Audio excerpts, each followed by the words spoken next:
نصیری آ چلے تیرے خدا کے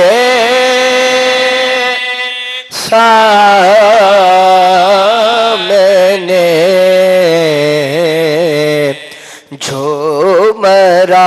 جھومراتب ہے محمد بیج دے دوزخ میں یا جنت میں جو کچھ حشر ہو بھیج دے دوزخ میں یا جنت میں جو کچھ حشر ہو بندہ ہے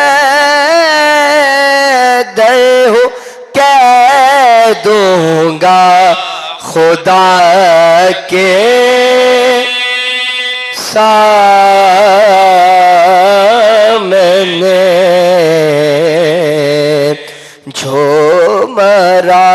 جھومراتب ہے محمد شمر سے کہتی تھی زینب چھین مت چادر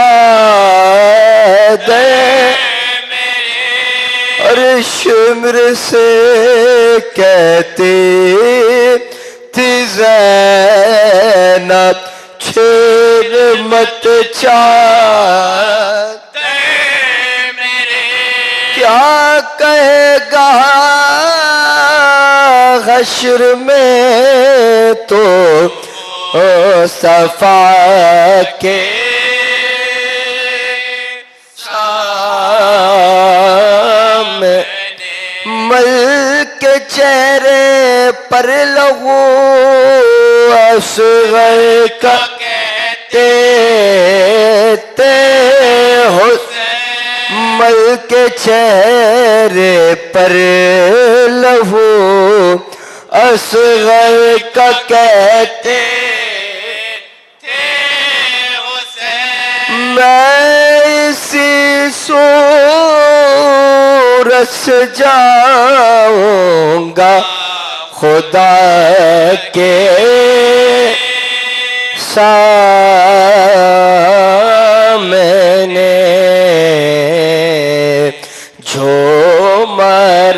جھومراتب ہے محمد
اللہم صل علی محمد وآل محمد وعجل إلى أرواح المؤمنين والمؤمنات نهدي ثواب الفاتحة بسم الله الرحمن الرحيم الحمد لله رب العالمين الرحمن الرحيم مالك يوم الدين إياك نعبد وإياك نستعين اهدنا الصراط المستقيم صراط الذين أنعمت عليهم غير المغضوب عليهم ولا الضالين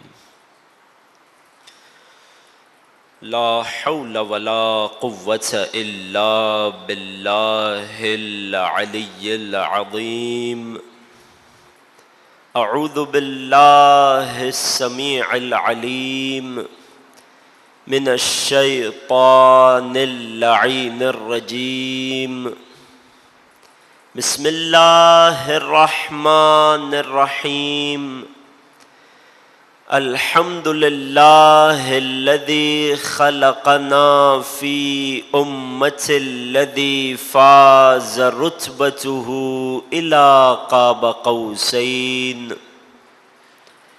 وأكرمنا بولاية وصيه الذي ردت له الشمس مرتين وجاهد بالسيفين وطاعنا بالرمحين وصلى الله على سيدتنا ومولاتنا فاطمة الزهراء أم الحسنين والصلاة والسلام على أشرف الكونين رحمة للدارين جد الحسنين أعني أبا القاسم محمد ما صل على محمد وعلى أهل بيته الأطيبين الأطهرين رحمة الله على محبيهم ولعنة الله على أعدائهم ومنكري فضائلهم وغاصبي حقوقهم أجمعين أما بعد فقد قال رسول الله صلى الله عليه وآله لو كان العقل شخصا لكان حسنا صدق رسولنا النبی الکریم. ایک درود ہدیہ کیجئے محمد و آل محمد. محمد و آل محمد. عزیزان محترم، ابتدا ہی میں بزرگوں کو زحمت نہیں دوں گا. جوانوں سے گزارش ہے اس فاصلے کو پر کیجئے. جو افراد موجود ہیں جن کے لئے ممکن ہے آگے آگے تشریف لے آئیے. درود پڑھیے محمد و آل محمد. صلی علی محمد. پروردگار آپ کی توفیقات خیر میں اضافہ فرمائے. سب سے پہلے تو آپ تمام حاضرین و سامعین کی خدمت میں سلام علیکم ورحمۃ اللہ. خدا کا جس قدر شکر ادا کیا جائے اس عظیم نعمت پر کہ اس نے ہمیں رسول اور آل رسول کا چاہنے والا بنایا. عزیزان محترم، 3 روزہ سلسلہ گفتگو کہ جس کا عنوان ہے سیرت امام حسن مجتبی علیہ الصلاۃ والسلام. اللہم صل علی محمد وآلہ. یقیناً میرے مولا کی ولادت کے دن 15ویں رمضان ہو یا میرے مولا کی شہادت کا دن 28ویں سفر ہو، میرے مولا کی سیرت پر، حیات پاکیزہ پر، میرے مولا کے کمالات پر، میرے مولا کی معرفت پر بات ہوتی ہے، مگر یقین جانیے کہ جو مرتبہ اللہ نے اس ہستی کو عطا کیا ہے، جو مرتبہ اللہ نے ذات گرامی کو بخشا ہے، اس کے مقابلے میں امام حسن کی راہ میں ہماری کاوشیں بہت کم ہیں. اس میں بہت اضافے کی گنجائش ہے. بہت کم ہم امام حسن کی سیرت پر، امام حسن سے متعلق مطالب پر غور کر پاتے ہیں.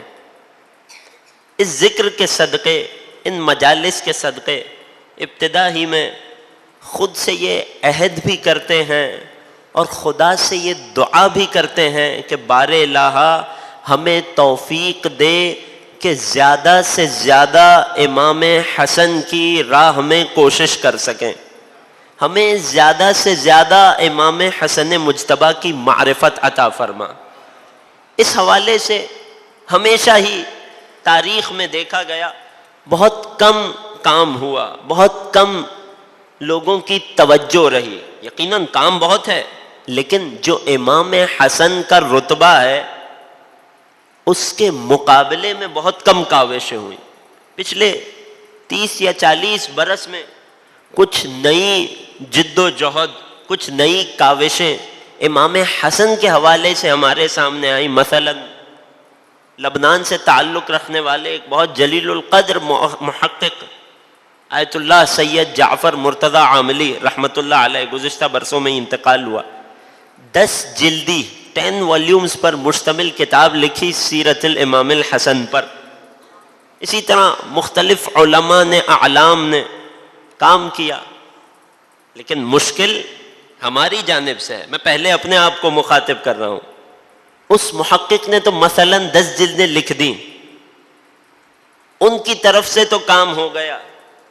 ان 10 جلدوں میں سے مثال کے طور پر اردو ترجمہ کتنی جلدوں کا ہوا، یا جو کتابیں امام حسن پر اردو زبان میں لکھی گئیں یا جن کا ترجمہ ہو کر ہم تک پہنچ گیا، ہم نے ان میں سے کتنی کتابوں کی تلاوت کی، ہم نے ان میں سے کتنی کتابیں پڑھی.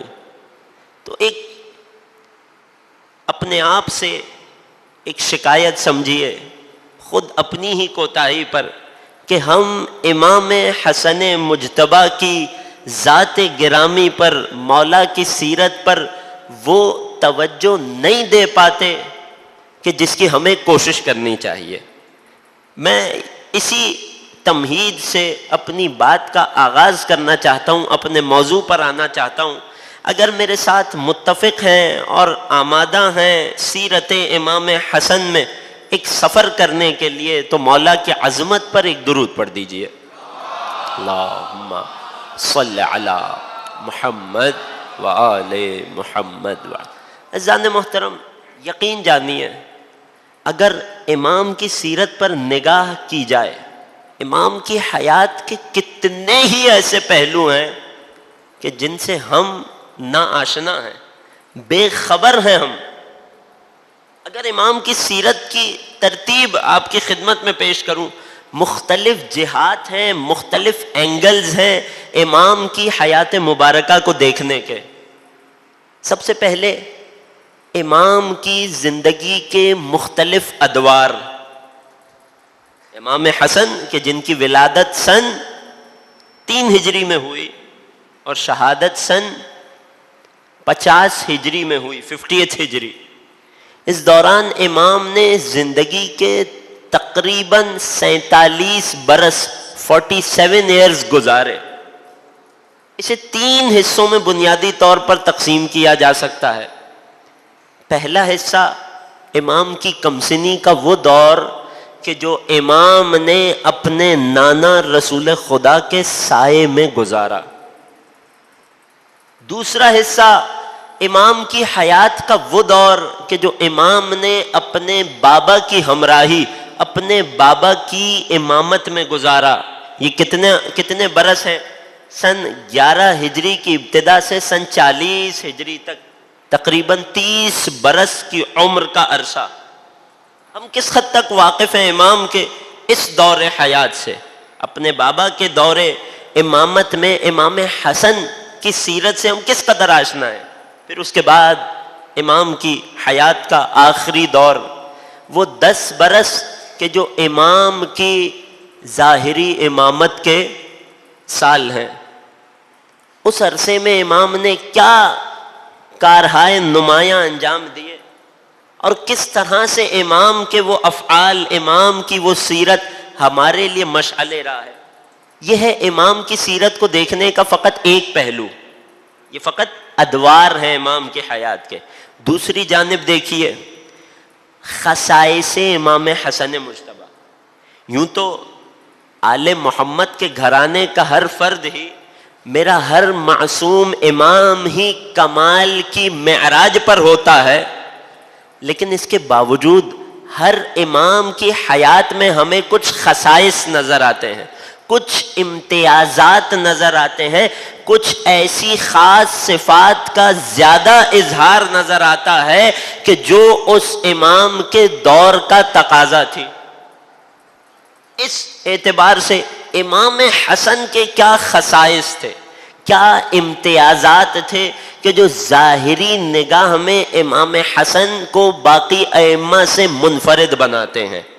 میں پھر عرض کر دوں، یہ تو آل محمد کے خانوادے کا ہر امام ہی تمام کمالات کا مجموعہ ہوتا ہے، لیکن جو دور امام گزارتے ہیں، جس معاشرے میں جن حالات میں امام زندگی بسر کرتے ہیں، اس کے مطابق کوئی خاص صفت ہوتی ہے کہ جس کا بہت زیادہ اظہار ہمیں اس امام سے دیکھنے میں ملتا ہے۔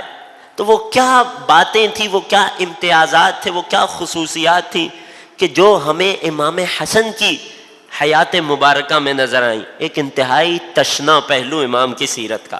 میرے ساتھ متفق ہیں تو اظہار کیجئے گا اپنے اتفاق کا۔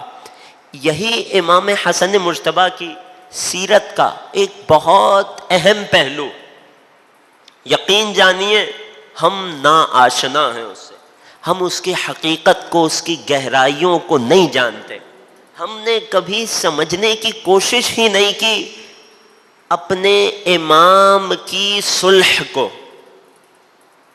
ہم نے کبھی نہیں جانا کہ اگر امام نے صلح انجام دی تو پیچھے کیا اسباب، کیا محرکات کار فرما تھے، کیا ایسی چیزیں تھی، باتیں تھی جو صلح امام حسن کا مقدمہ بنی۔ سب سے پہلی بات۔ پھر جب امام نے صلح کی تو کس انداز سے کی، اپنی صلح میں امام نے کیا شرائط رکھی، دوسری اہم بات۔ پھر امام نے اپنی صلح نامے کی شرائط کے ذریعے ظالم شام کو کس طرح سے پابند کیا، تیسری اور بہت اہم بات۔ کس طرح سے امام نے لفظوں کے لشکر کے ذریعے سے حاکم شام پر حملہ کیا، اور کس طرح سے امام نے اسے اپنے لفظوں اور اپنی شرائط کے ذریعے مقید کیا، پابند کیا۔ پھر جب صلح بظاہر مکمل ہو گئی، اب اس صلح کے مکمل ہو جانے کے بعد امام نے اس صلح سے ظاہری اور دنیاوی تشیع کے فائدے کس طرح سے حاصل کیے، کس طرح سے امام کی یہ صلح امت مسلمہ اور خصوصی طور پر امام کے چاہنے والوں مؤمنین کے لیے کارآمد ہوئی، کس طرح سے امام نے پابند بنایا سامنے والی طرف کو اس صلح کا۔ اس صلح کے نتائج تاریخ میں کیا نکلے، اس صلح کا انجام کیا نکلا، یہ تمام امام حسن مجتبیٰ کی سیرت کے وہ چیدہ چیدہ پہلو ہیں، وہ بنیادی پہلو ہیں کہ ضروری ہے کہ ہر مومن ان سے آشنا ہو، مگر ہم نے اپنے دوسرے امام کے لیے وہ وقت نہیں نکالا کہ جو لازم تھا۔ کوشش رہے گی ان 3 دنوں میں، اگرچہ 3 دنوں میں امام کی 47 برس کی حیات مبارکہ کو 3 دنوں کی گفتگو میں سمیٹ دینا گویا کوزے میں سمندر کو بند کرنے کے مترادف ہے، مگر کچھ حاصل کرنے کی خاطر، امام حسن کی معرفت میں کچھ اضافہ کرنے کی خاطر جس قدر ہو سکا کوشش کریں گے ان میں سے زیادہ امام کی سیرت کے پہلوؤں کو آپ کی خدمت میں پہنچا سکیں۔ بات کا آغاز کریں گے امام کی حیات کے ادوار میں سے پہلے دور سے، اور اس پہلے دور کی ابتدا سے ولادت امام حسن مجتبیٰ آپ کی خدمت میں پیش کرنا چاہتا ہوں۔ پھر اس ولادت کے کیا عقائدی پہلو ہیں، اور اس ولادت کے واقعات میں میرے اور آپ کے لیے، امام حسن کے چاہنے والے کے لیے، آل محمد کے پیروکار کے لیے کیا اسباق پوشیدہ ہیں، آپ کی خدمت میں پیش کرنا چاہوں گا۔ اگر توجہات میرے ساتھ ہیں تو امام حسن کی عظمت پر ایک درود پڑھ دیجئے۔ محمد والے۔ عزیزان محترم، سن 2 ہجری میں نبوت و امامت یکجا ہوئی، مرج البحرین یلتقیان کی مصداق دنیا میں آئی کہ جب رسول نے اپنی دختر فاطمہ کا ہاتھ اپنے بھائی وصی جانشین علی کے ہاتھ میں دے دیا۔ اس پاکیزہ ازدواج کا پہلا ثمرہ، اس شجرہ طیبہ کا پہلا پھل سن 3 ہجری میں امام حسن مجتبی کی ولادت کی صورت میں اس عالم دنیا کے سامنے آیا۔ امام حسن کی ولادت کی بھی چند خصوصیات ہیں۔ سب سے پہلی اور اہم خاصیت یہ، بہت غور کیجئے گا، اللہ نے اپنے نبی سے یہ وعدہ کیا تھا کہ انا اعطیناک الکوثر، اے نبی ہم نے آپ کو کوثر عطا کر دیا۔ کوثر یعنی خیر کثیر، بہت زیادہ خیر، خیر کا بہت بڑا مجموعہ۔ اے نبی ہم نے آپ کو کوثر عطا کر دیا۔ فصلی لربک وانحر ان شانئک ھو الابتر۔ دوسرا وعدہ یہ ہے کہ ہم نے آپ کے دشمن کو ابتر کر دیا، بے اولاد کر دیا، بے نسل کر دیا، ایسا کر دیا یا تو نسل ہوگی ہی نہیں، یا اگر ہوئی تو کسی کام کی نہیں ہوگی۔ نبی سے اللہ نے یہ وعدہ کر لیا۔ یہ وعدہ کس وقت ہوا؟ کہ جب رسول اور جناب خدیجہ سے پیدا ہونے والے فرزند جناب قاسم ابن رسول اللہ کی وفات ہو چکی ہے، اور ابھی رسول کا جناب ماریہ قبطیہ سے عقد نہیں ہوا کہ ان کے بطن سے جناب ابراہیم کی ولادت ہوتی۔ ان دونوں بیٹوں کے درمیان کا عرصہ، اور اللہ وعدہ کر رہا ہے انا اعطیناک الکوثر، اور وعدہ کرنے کے بعد مولا حسن کی صورت میں اپنے وعدے کو پہلی مرتبہ پورا کر رہا ہے۔ یوں مجھے کہنے کا حق ہے کہ یوں تو کوثر فقط فاطمہ کی ذات ہے۔ بہت توجہ کیجئے گا میرے نوجوان دوست، کوثر فقط ذات فاطمہ ہے۔ کوثر خیر کثیر فاطمہ کے علاوہ کوئی نہیں، مگر ان کوثر کے ان ثمرات میں، ان نتائج میں سب سے پہلا پھل، سب سے پہلا ثمرہ اور شجر طیبہ کی سب سے پہلی شاخ اللہ نے اپنے نبی کو آقا حسن مجتبی کی صورت میں دی۔ اللہم صلی علی نہیں عزیزوں، ایسے نہیں، امام حسن کی عظمت پر مل کر ایک درود پڑھیے۔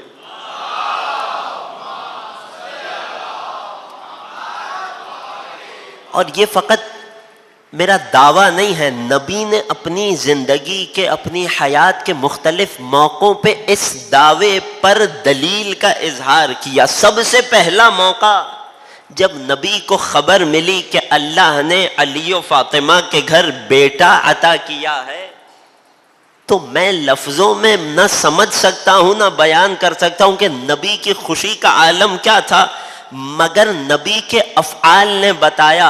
نبی فوری طور پر علی و فاطمہ کے گھر تشریف لائے، اور علی و فاطمہ کے گھر تشریف لا کر فرمایا ناولینی ولدی، بعض مورخین نے لکھا ناولینی ابنی، اے اسما میرے بیٹے کو، میرے فرزند کو میرے حوالے کیجئے، میرا بیٹا میرے پاس لائیے۔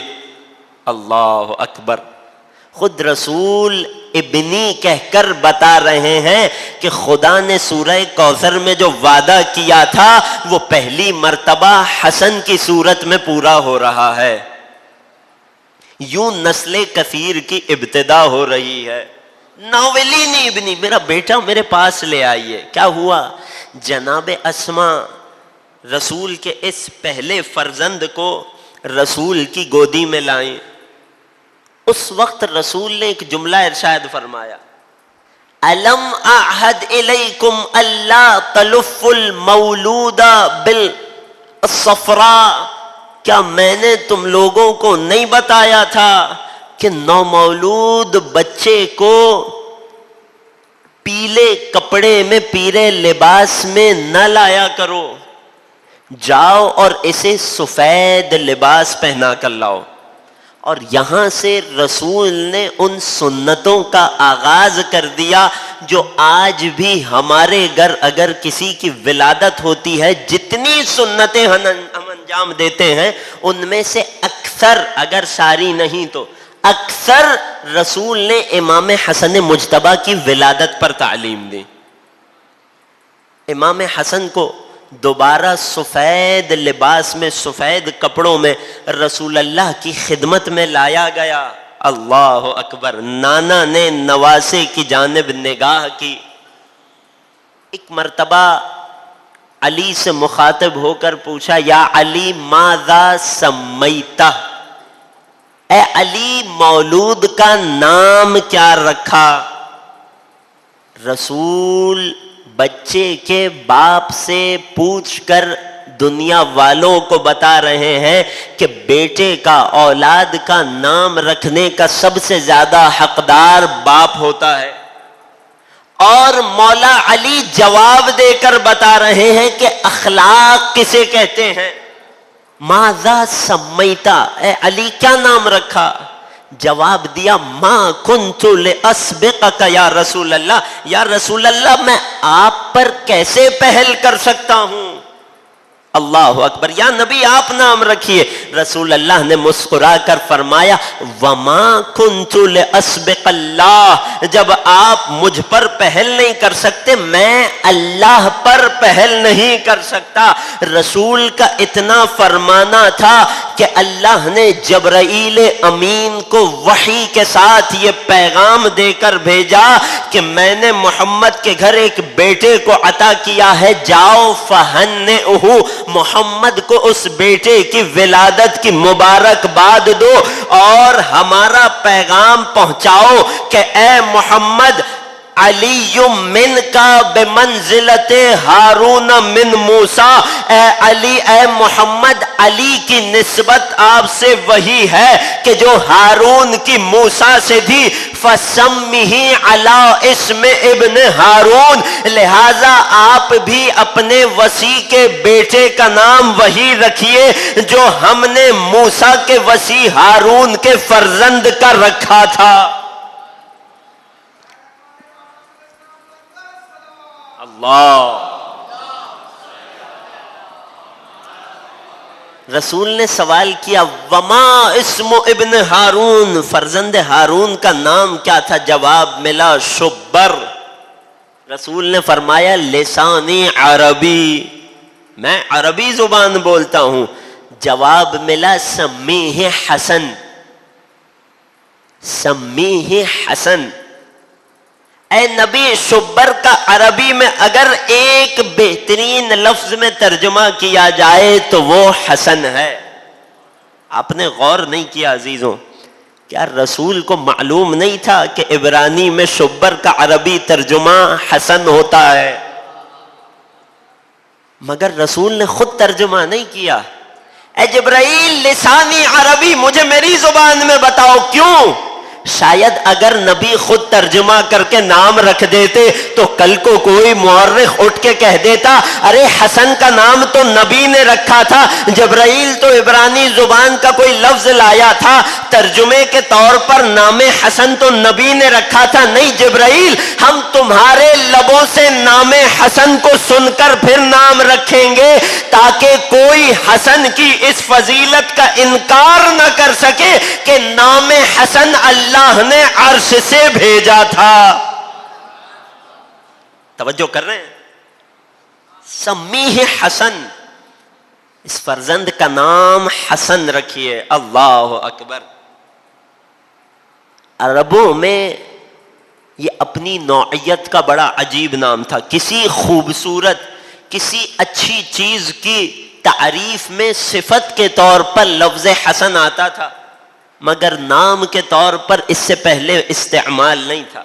خدا نے یہ نام ذخیرہ کر رکھے تھے اپنے نبی کے نواسوں کے لیے۔ اللہ اکبر! سمیہ حسن، یہ تھا فقط نام۔ یہاں ہمارے لیے بھی ایک بہت اہم تربیتی پہلو، اگر توجہات میرے ساتھ ہیں، ایک بہت اہم تربیتی پہلو آج کل ہمارے ہاں جب بھی گھر میں کوئی مولود آتا ہے، خدا ہر بے اولاد کو اولاد نرینہ و صالحہ عطا کرے، تو ایک عجیب مخمسے میں لوگ پڑ جاتے ہیں, ایک عجیب مشکل کا, خود ساختہ مشکل کا شکار ہو جاتے ہیں. اب اس مولود کا نام کیا رکھا جائے؟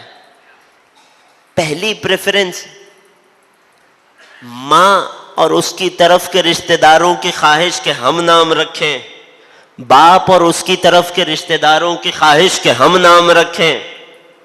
ایک کشمکش پیدا ہوتی ہے. دوسری مشکل, پھر جب نام رکھیں تو کیا رکھیں؟ دنیا کا کوئی ایسا لفظ چن کر لے آئیں کہ جو اس سے پہلے کسی کے کانوں نے نہ سنا ہو. یہ مشکل آپ دیکھتے ہیں نا, نام رکھنا اتنا مشکل کر دیتے ہیں اس مذہب میں کہ جن کے ہاں سب سے آسان کام نام رکھنا ہے.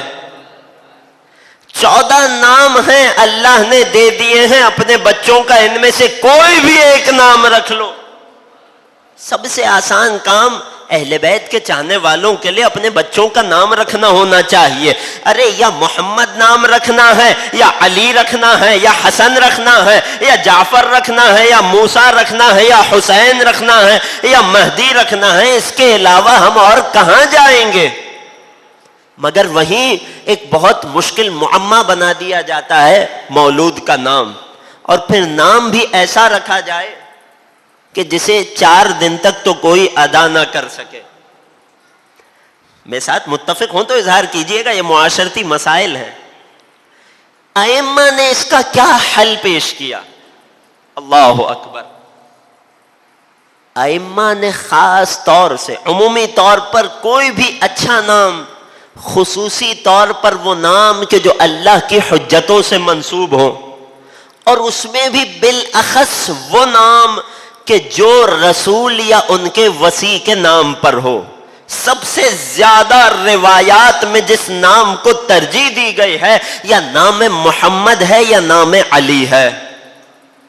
اگر چاہتے ہو کہ مولود کے اخلاق اچھے ہوں تو نام محمد پر نام رکھو. اگر چاہتے ہو کہ مولود کو خدا طولانی عمر دے تو نام علی نام رکھو. اگر چاہتے ہو کہ مولود شیطان کے شر سے محفوظ رہے تو نام محمد نام رکھو. میرے 8ویں سرکار امام علی ابن موسیٰ الرضا علیہ الصلاۃ والسلام,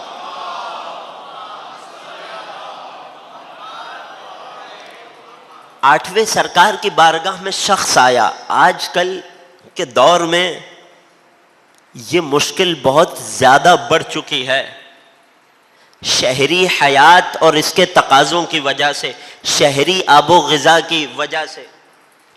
شادی کو کئی برس گزر جائیں, انسان اولاد کی نعمت سے محروم رہتا ہے. بہت سارے وجوہات ہیں, لیکن یہ مشکل بہت زیادہ عام ہوتی جا رہی ہے. انجاب کی مشکل بہت عام ہوتی جا رہی ہے. یوں تو دنیاوی علاج معالجے بہت زیادہ اہمیت رکھتے ہیں, مگر ایک یہ طریقہ بھی, ایک یہ وسیلہ بھی امام نے بتایا. 8ویں امام کے پاس شخص آیا, مولا شادی کو اتنے برس گزر گئے مگر بے اولاد ہوں. مولا نے فرمایا نذر مان, آسان الفاظ میں منت کر کہ اے خدا اگر تو نے مجھے اولاد نرینہ عطا کی تو تیرے آخری نبی کے نام پر محمد نام رکھوں گا. نہ صرف خدا تجھے اولاد نرینہ دے گا بلکہ اسے عمر طویل عطا کرے گا.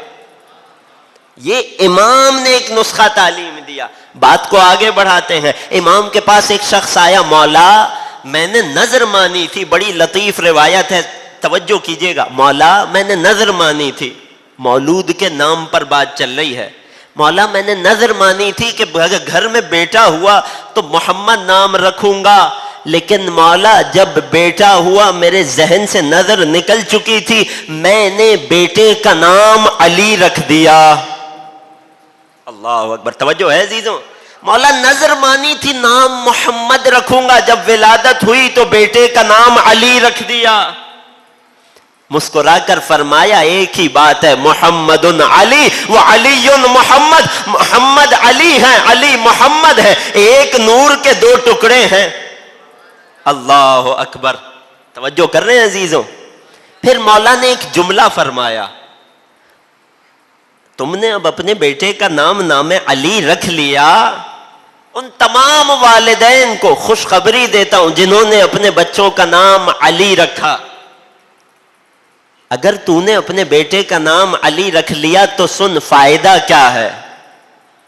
ان الشیطان اذا سمع اسم علی یذوب کما تذوب الرصاص, تو نے بچے کا نام علی رکھ لیا, یقیناً تو گھر میں جب بھی بچے کو پکارے گا تو علی کہہ کر پکارے گا.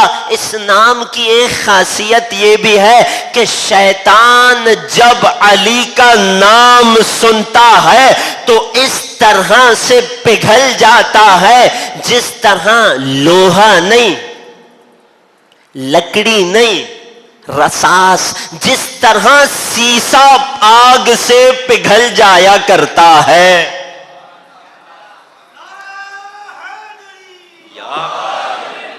اگر غور کریں چیزوں کے حرارت اور گرمی سے, ہیٹ سے, میرے نوجوان دوست خاص توجہ کیجئے گا, مختلف سالڈز کے, مختلف مٹیریلز کے ہیٹ سے میلٹ ہونے کے, حرارت سے پگھلنے کے مختلف درجہ حرارت ہوتے ہیں. آپ پترے پہ آگ لگائیے بہت جلد پگھل جائے گا. ایک درود پڑھیے محمد والے.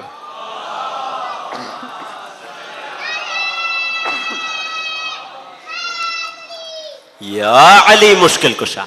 مختلف چیزوں کے پگھلنے کے مختلف درجہ حرارت, مختلف ٹیمپریچرز ہوتے ہیں. لکڑی بہت جلدی آگ پکڑتی ہے, جل کر راکھ ہو جاتی ہے. لوہا بھی ایک لمحے پہ پگھل جایا کرتا ہے. ہر چیز کے پگھلنے کے مختلف ٹیمپریچرز ہوتے ہیں. ان تمام میں سب سے زیادہ مضبوطی جس مٹیریل میں ہوتی ہے وہ ہے سیسا.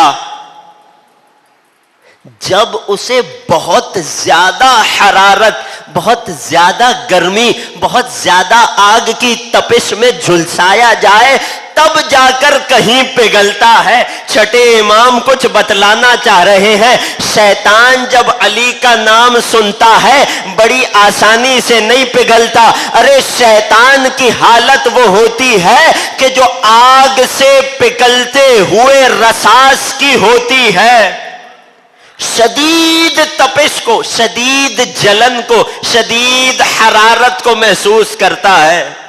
شیطان نام علی سے بڑی بری طرح جل جاتا ہے.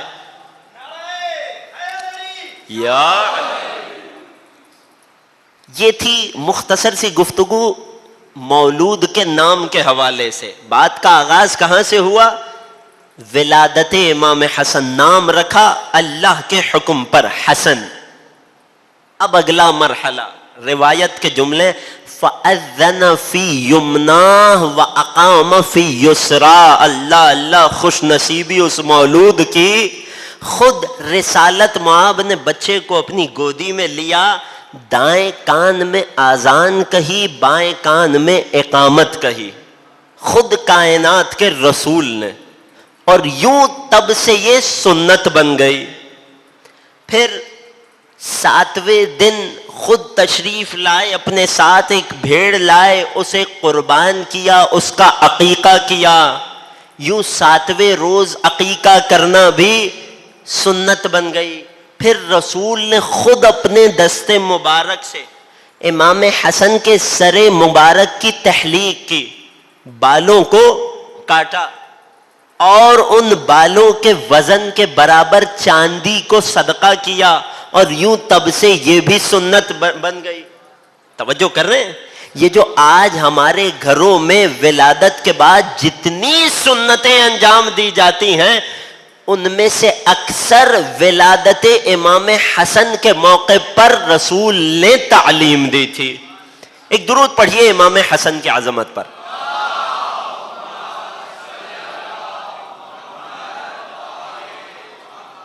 ولادت امام حسن کے بعد امام کی حیات کا پہلا دور وہ ابتدائی 7 برس کہ جو امام نے اپنے نانا کے سائے میں گزارے. توجہ ہاتھ میرے ساتھ ہیں. جو امام نے اپنے نانا کے سائے میں گزارے امت نے کیا دیکھا؟ اللہ اکبر. کبھی یہ نواسے نانا کے کاندھوں پر سوار نظر آئے، کبھی نانا کی پشت پر سوار نظر آئے، کبھی نبی انہیں جھولا جھلاتے نظر آئے، کبھی نبی انہیں کھلاتے نظر آئے، کبھی نبی ان کی تعریفیں کرتے نظر آئے. اور یوں نبی نے بظاہر 7 برس اور 6 برس کے کم سن بچے، امام حسن اور امام حسین 4-5 برس کے بچے، اس عمر میں نبی تمام اصحاب کے سامنے ان بچوں کے قصیدے پڑھ رہے ہیں. الحسن والحسین سیدہ شباب اہل الجنہ، حسن و حسین جوانان جنت کے سردار ہیں. الحسن والحسین امامان قاما او قعدا، امام حسن و حسین امام ہیں، چاہے تلوار اٹھائیں چاہے صلح کریں. مختلف موقعوں پہ ایھا الناس، اگر تم لوگوں میں باپ اور ماں کے اعتبار سے بہترین انسان کو دیکھنا چاہو تو حسنین کو دیکھو، اگر دادا دادی کے لحاظ سے بہترین انسان کو دیکھنا چاہو حسن و حسین کو دیکھو، اگر نانا نانی کے حساب سے بہترین کو دیکھنا چاہو حسن و حسین کو دیکھو، اگر چچا چچی کے حساب سے بہترین کو دیکھنا چاہو تو حسن و حسین کو دیکھو. رسول ہر لمحے ہر لہجے پر اپنے نواسوں کے قصیدے پڑھتے نظر آئے. وجہ کیا ہوئی؟ نتیجہ کیا ہوا؟ کہ جب بہت چھپانے کی بھی کوشش کی گئی، جب بہت زیادہ پردہ ڈالنے کی بھی کوشش کی گئی، تب بھی ہمارے غیروں کے ہاں مصادر میں، بنیادی حدیث کی کتابوں میں 56 کے قریب احادیث نبویہ ایسی نقل ہو گئی کہ جو خالصتاً امام حسن و حسین کی فضیلت اور مرتبے کو بیان کر رہی ہیں. ہماری کتابوں میں تو سینکڑوں کئی 100 حدیثیں مل جائیں گی خود تنہا نبی اکرم سے، مگر جہاں چھپانے کی کوشش کی گئی وہاں بھی اتنی بڑی تعداد احادیث کی ہم تک پہنچی. اچھا، لوگوں نے اپنے اعتبار سے بڑی کوشش کی. ایک تو بہت زیادہ چھان کر امام حسن و حسین کی شان میں حدیثیں کتاب میں نقل کی گئیں. بہت کم احادیث تھیں کہ جنہیں یہ موقع ملا کہ جنہیں مصادر میں لکھا گیا. پھر جن احادیث کو لکھا گیا ان میں بھی 2 طرح کی ہیں. ایک وہ کہ جن کے ابتدائی حصے کو، جن سے ظاہری طور پر کسی کی عظمت، کسی کی کرسی کو کوئی خطرہ نہیں تھا، ان کے ابتدائی حصے کو لکھ دیا، اختتامی حصہ حذف کر گئے، کھا گئے. بعض ایسی کہ جہاں حدیث لکھ کر غیروں کی فضیلت کو بڑھانے کے لیے یا برابری پر لانے کے لیے اپنی جانب سے کچھ جملوں کو عطیہ کر دیا، کچھ اضافہ کر دیا. میں مثال پیش کر دوں عزیزوں، اگر توجہات ہیں ابتدا سے آخر تک امام حسن کی عظمت پر ایک درود پڑھیے.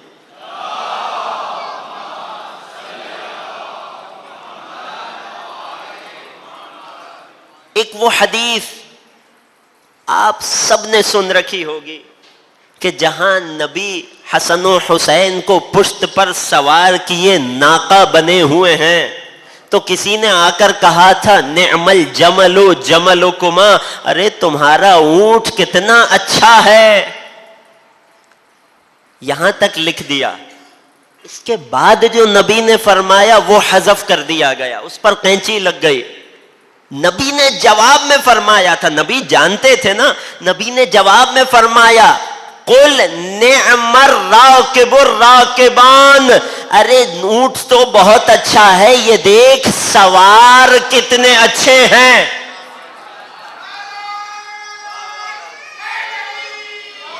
علی مشکل کشا. ابھی بات مکمل نہیں ہوئی تھی، اگر یہاں تک بھی بات ہوتی تو لکھ دیا جاتا، مگر نبی نے اگلا جملہ فرمایا یہ کہ نعم الراکبان، دیکھ سوار کتنے اچھے ہیں، وَأَبُوهُمَا خَيْرٌ مِّنْهُمَا، اور ان کا بابا ان سے زیادہ افضل ہے. اللہ علیہ، یہ وہ ٹکڑا تھا، یہ وہ حصہ تھا. اگر یہ پہنچ جاتا، ایک تو بچے، ایک تو شہزادے، جوانان جنت کے سردار، اور پھر ان کے بابا ان سے زیادہ افضل، کہاں کوئی علی کے سامنے ٹک پاتا، کہاں کوئی علی کے سامنے سنبھل پاتا. اگر یہ احادیث ایز اٹ از پہنچ جاتے، خود یہ حدیث الحسن والحسین سیدا شباب اہل الجنہ، یہ احادیث کی ان دوسری قسم میں سے ہے کہ جو نقل تو ہو گئی مگر کچھ اضافے کے ساتھ، کچھ ڈونیشن کے ساتھ. حسن و حسین جوانان جنت کے سردار ہیں. لوگوں نے بات کو آگے بڑھا دیا، فلاں بوڑھوں کے سردار ہیں، فلاں خواتین کے سردار ہیں، فلاں خواتین میں کمسن بچوں کے سردار ہیں، فلاں بوڑھی عورتوں کے سردار ہیں. لکھتے ہوئے بھول گئے کہ جنت میں جو بھی جائے گا فقط جوان ہو کر جائے گا. توجہ کر رہے ہیں؟ یہ ہے ان احادیث کا عقائدی پہلو. نبی لوگوں کو بتانا چاہ رہے ہیں، الحسن والحسین امامان، کم سن بچے 4-5 برس کے عمر، اے لوگوں حسن اور حسین امام ہیں. بس میں اختتام کی طرف جا رہا ہوں عزیزوں. حسن و حسین امام ہیں. ان قاما او قعدا، لفظی ترجمہ کروں، چاہے اٹھ جائیں چاہے بیٹھ جائیں. گویا رسول کیا سمجھانا چاہ رہے تھے؟ علماء فرماتے ہیں در حقیقت کنایا تھا، کھڑے ہو جانے کا کنایا تھا تلوار اٹھانے سے، اور بیٹھ جانے کا کنایا تھا صلح کرنے سے. گویا رسول فرمانا چاہ رہے ہیں، امت کو پیغام دینا چاہ رہے ہیں، اے لوگوں، وہ جن کے بارے میں 4 برس کی عمر میں کہہ رہا ہوں امام ہیں اپنی ہر حرکت میں، کل جب یہ 40 برس کے ہو کر کوئی فیصلہ کر رہے ہو تو خبردار ان کے فیصلے پر اعتراض نہ کرنا، خبردار ان کے فیصلے میں شک نہ کرنا. یہ امام ہیں اپنی ایک ایک حرکت میں. توجہ کرنے، اس عمر میں نبی یہ پیغام امت کو دے گئے. انہی احادیث کا ایک اخلاقی جنبہ بھی ہے، میرے اور آپ کے لیے ایک سیکھنے کی بات بھی ہے. 2 سے 3 دقائق لے کر اسے مکمل کروں گا اور پھر مصائب سے جڑوں گا، کیونکہ کل اور پرسوں کی گفتگو میں بہت طویل و عریض اور اہم باتیں آپ کی خدمت میں پیش کرنی ہے. ابھی امام حسن کا اپنے بابا کے دور امامت میں کیا طریقہ کار تھا پیش کرنا ہے، امام حسن کی صلح کس انداز سے ہوئی، شرائط کیا تھی، نتائج کیا نکلے، سب پیش کرنا ہے. امام حسن کی سب سے زیادہ ظاہر اور بارز ہونے والی صفت کرم امام حسن، جود و سخاوت امام حسن آپ کی خدمت میں پیش کرنا ہے، بلاغت امام حسن آپ کی خدمت میں پیش کرنا ہے. انشاءاللہ کل اور پرسوں کی گفتگو میں زیادہ سے زیادہ گفتگو کو سمیٹیں گے. احادیث کا ایک عقائدی پہلو کہ رسول امت کو ان نواسوں کا مقام و مرتبہ سمجھانا چاہ رہے ہیں. کبھی ان کی کسی حرکت، کسی فعل، کسی نتیجے، کسی ارادے پر، کسی امر پر شک نہ کرنا. شک عقیدے کے لیے سب سے بڑی بیماری کا نام ہے. جہاں شک آ جائے وہاں عقیدہ متزلزل ہو جاتا ہے. دوسری جانب اگر نگاہ کی جائے ایک اخلاقی پہلو بھی ہے جو ہم ان واقعات سے اخذ کر سکتے ہیں اپنی اولاد کی تربیت کے حوالے سے. پہلے اپنے لیے عرض کر رہا ہوں، پھر اپنے نوجوان دوستوں کے لیے عرض کر رہا ہوں. 4 برس کا نواسا ہے، نبی تعریف کر رہے ہیں، مدح کر رہے ہیں. نبی ان کی اچھائیاں، ان کے کمالات لوگوں کو بتا رہے ہیں. ہم نے معاشرے میں والدین کی 2 قسمیں دیکھی ہیں. اگر متفق ہوں تو اظہار کیجئے گا، آپ خود بھی تجربہ کیجئے گا. اگر آج تک نوٹ نہیں کیا، آج کے بعد ملتفت ہو کر توجہ کر کے دیکھیے گا. تھوڑی سی دقیق بات کرنا چاہ رہا ہوں چائلڈ سائیکولوجی کے حوالے سے، بچوں کی نفسیات کے حوالے سے. والدین کی 2 قسمیں ہوتی ہیں. ایک والدین وہ کہ جن کا مزاج یہ ہوتا ہے کہ آپ ہمیشہ انہیں دیکھیں گے ہر جگہ ہر کسی کے سامنے اپنے کمسن بچے کی کسی نہ کسی عادت یا حرکت کی، کسی کام کی تعریف کرتے نظر آتے ہیں. ایک اعتبار سے یہ سنت رسول ہے. تعریف کرتے نظر آتے ہیں. اگر آپ کا بچہ ماہ رمضان کے روزے رکھے تو اپنے اطراف کے لوگوں کو خوش ہو کر بتائیے میرے بچے نے ماہ رمضان کے روزے رکھے. اگر آپ کا بچہ کوئی نیک کام کرے تو لوگوں کو بتائیے, اطراف کے قریب کے لوگوں کو بتائیے اس نے یہ نیک کام کیا ہے. تعریف میں بخل نہ کیجیے. بچے کی شخصیت کو اگر ہم کم سنی سے احترام دیں گے تو خود وہ بڑے ہو کر اپنے آپ کو محترم جانے گا. توجہ کر رہے ہیں؟ بچوں سے جس طرح ہم ان کی کم سنی میں ڈیل کریں گے, بچہ بڑے ہو کر خود اپنی ذات کے ساتھ اور اپنے غیروں کے ساتھ اسی انداز میں ڈیل کرے گا. یہ ہے والدین کی ایک قسم, مقابل میں ایک دوسری قسم. انشاءاللہ کہ یہاں بیٹھے ہوئے مومنین میں سے کوئی بھی ایسا نہیں ہوگا. ایک والدین وہ بھی ہوتے ہیں جو اپنے بچے کی شکایتیں ہر کسی سے کرتے نظر آتے ہیں. ارے بہت شرارتی ہو گیا ہے, ارے بہت بدتمیزی کرنے لگا ہے. بچہ گھر میں اپنے احساسات کا اظہار نہیں کرے گا تو کب کرے گا؟ توجہ کریں. بہت شرارتی ہو گیا, بہت بھاگ دوڑ کرتا ہے, یہ کرتا ہے وہ کرتا ہے. آپ دیکھیں گے وہ ایک صنف ہے, قسم ہے لوگوں کی اپنے بچوں کی شکایتیں کرتے نظر آتے ہیں. اس کا نتیجہ کیا نکلتا ہے؟ توجہ میرے ساتھ ہے. اس کا اثر یہ نکلتا ہے کہ ماں باپ کے حلقہ احباب میں, اطراف میں, قریبی رشتہ داروں میں, ان بچوں کے ددیال اور ننہال میں, اپنے رشتہ داروں کی نگاہوں میں ان بچوں کی عزت نہیں ہوتی. رشتہ دار ان بچوں کو عزت کی نگاہ سے نہیں دیکھتے. رشتہ داروں کی نگاہ میں ان بچوں کا ایک امیج کریٹ ہو جاتا ہے. بعض لوگ کہیں گے یہ کیا اتنی گہری گہری باتیں, اتنی توجہ کی کیا ضرورت ہے؟ نہیں عزیزوں, ایک کمسن بچے کی نفسیات ہر چیز کا اثر لے رہی ہوتی ہے اور شعور سے زیادہ لاشعور میں لے رہی ہوتی ہے. یہ تربیت کے وہ اصول ہیں جو اسلام نے بتائے ہیں. ہمیں بچوں کی تربیت میں بڑا محتاط ہو کر ایک ایک قدم اٹھانا پڑتا ہے. وہ بچے جن کے والدین ہر جگہ ان کی شرارتوں کے قصے سناتے رہتے ہیں, ہر جگہ برائیاں کرتے رہتے ہیں, نتیجتاً خاندان میں وہ بچہ بہت زیادہ قابل اعتبار نہیں رہتا, قابل احترام نہیں رہتا. وہ بڑے ہو کر کچھ بھی کر لے, کتنے ہی کمالات دکھا دے, کتنا ہی سلجھا ہوا ہو جائے, رشتہ داروں کی نگاہوں میں اس کی وہ حیثیت برقرار رہتی ہے جو بچپن سے والدین نے ڈالی تھی. بہت زیادہ استقراء کے بعد یہ بات آپ کی خدمت میں عرض کر رہا ہوں. بچوں کے ماہرین نفسیات اس بات کا کہتے ہیں, آپ کمسنی سے اپنے بچے کا احترام رکھیے, اس کی عزت کا, وقار کا خیال رکھیے, تو بڑے ہو کر وہ خود اپنی شخصیت کو باوقار رکھے گا. اگر پیغام پہنچ گیا ہے تو مل کر ایک درود پڑھیے امام حسن کے آگے. محمد. یہ رسول خدا کا طریقہ, ہر جگہ اپنے نواسوں کی مدح خوانی, قصیدے, تعریف کرتے ہوئے نظر آئے. اور یہی رسول خدا تھے کہ جب اس دنیا سے رحلت فرمانے کا وقت قریب آیا تو شہزادی فاطمہ نے ایک سوال کیا, یا رسول اللہ, حسن و حسین آپ کے بیٹے ہیں, آپ کے فرزند ہیں, آپ کی رحلت قریب ہے, یہ بتائیے ماذا تورثہما, اے میرے بابا آپ اپنے ان بیٹوں کو میراث میں کیا عطا کر کے جا رہے ہیں؟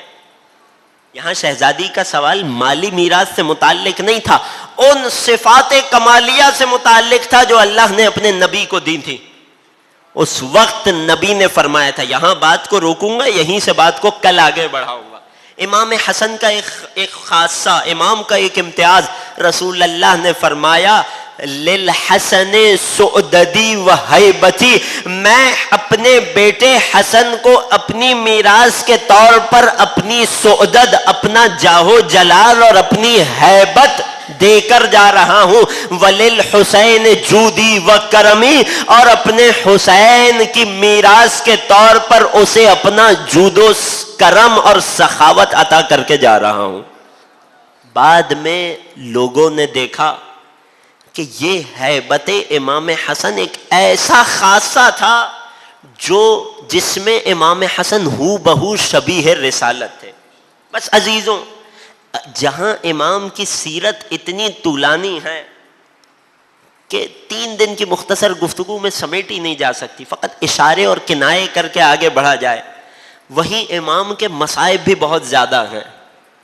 یوں تو عام 28 صفر کی شب کو امام کی شہادت کی مناسبت سے شہادت کے مصائب سنتے ہیں، مگر آل محمد اس قدر مظلوم ہے، ارے ان کی حیات بھی، ان کی زندگی بھی مصیبتوں سے خالی نہیں ہے۔ جب نانا کی رحلت ہو گئی تب امام حسن نے اپنی کمسنی میں وہ دور دیکھا جو شاید امام حسن کے لیے مشکل ترین دور رہا ہوگا۔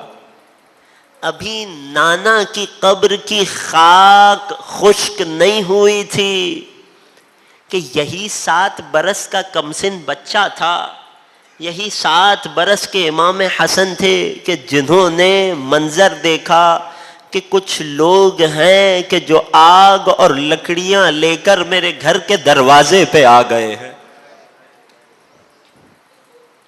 چند جملے امام کی کمسنی کی مصیبت، کچھ لوگ ہیں جو میرے گھر کے دروازے پہ آگ اور لکڑیاں لے کر آ رہے ہیں۔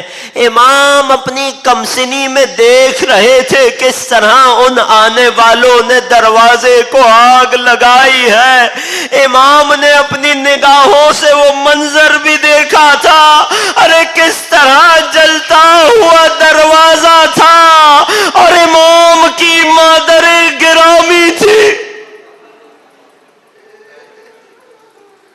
ارے امام حسن نے اپنی کمسنی میں وہ منظر بھی دیکھا تھا کہ کس طرح امام کے تیسرے بھائی جناب محسن کی شہادت واقع ہو گئی۔ امام نے کمسنی میں ماں کی مظلومیت کو دیکھا تھا، پھر امام نے یہ منظر بھی دیکھا تھا، ارے کس طرح سے کچھ لعین آئے اور بابا کے گلے میں رسیاں۔ حسن مجتبی کمسنی میں یہ سارے مناظر دیکھ رہے تھے، امام ایک ایک منظر دیکھ رہے تھے، امام کے اس حافظے میں ایک ایک منظر محفوظ ہو رہا تھا۔ ارے امام نے مدینے کی ایک گلی میں ایک ایسا قیامت خیز منظر دیکھا کہ جو امام تا دم وفات بھلا نہ پائے۔ آخری جملے زحمت تمام، ہاں عزیزوں آپ نے یقیناً سن رکھا ہوگا، ذرا محسوس کیجئے گا غربت امام حسن کو، مظلومیت امام حسن کو کس قدر صبر کیا ہوا تھا میرے امام نے، مگر اس صبر اور برداشت کے باوجود علماء بیان کرتے ہیں ارے مدینے کی ایک گلی ایسی تھی کہ جس سے میرا مولا تا حد وفات کبھی نہ گزرا۔ ارے جب لوگوں نے پوچھا ارے اس گلی سے کیوں نہیں گزرتے، اس گلی سے مولا کیوں نہیں گزرتے، ارے امام کی نگاہوں میں وہ قیامت خیز منظر آ گیا ہوگا۔ ارے کچھ لعین تھے، دختر رسول تھی، ایک تازیانہ تھا، ایک تماچا تھا۔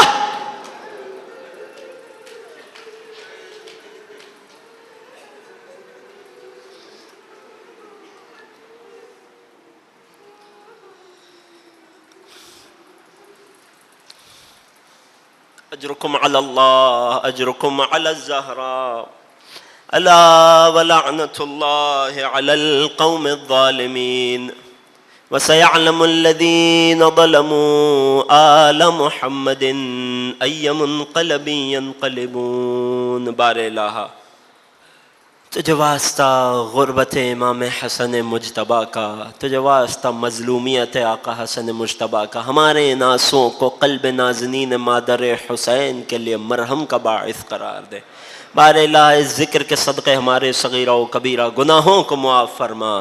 بار الہ جو مومنین فرش عزا پہ بیٹھے ہیں، دلوں میں جو حاجتیں لیے بیٹھے ہیں، بار الہ تجھے واسطہ کریم آقا حسن کا تجھے واسطہ مظلوم امام حسن کا، بار الہ دلوں میں جو بھی حاجتیں لیے بیٹھے ان کی تمام دلی حاجات کو بر فرما، بار الہ جو بیمار ہیں انہیں شفاء کامل و عاجل عطا فرما، بار الہ ہمارے مرحومین کی مغفرت فرما، بار الہ وطن عزیز میں لوگوں کی بڑی تعداد مصیبت کا شکار ہے، مشکلات میں گرفتار ہے، بار الہ تجھے مصائب شہدائے کربلا کا واسطہ ان لوگوں کو جلد از جلد ان مشکلات سے نجات عطا فرما، مشکل کی اس گھڑی میں ہمیں بڑھ چڑھ کر ان کی مدد کرنے کی توفیق عطا فرما۔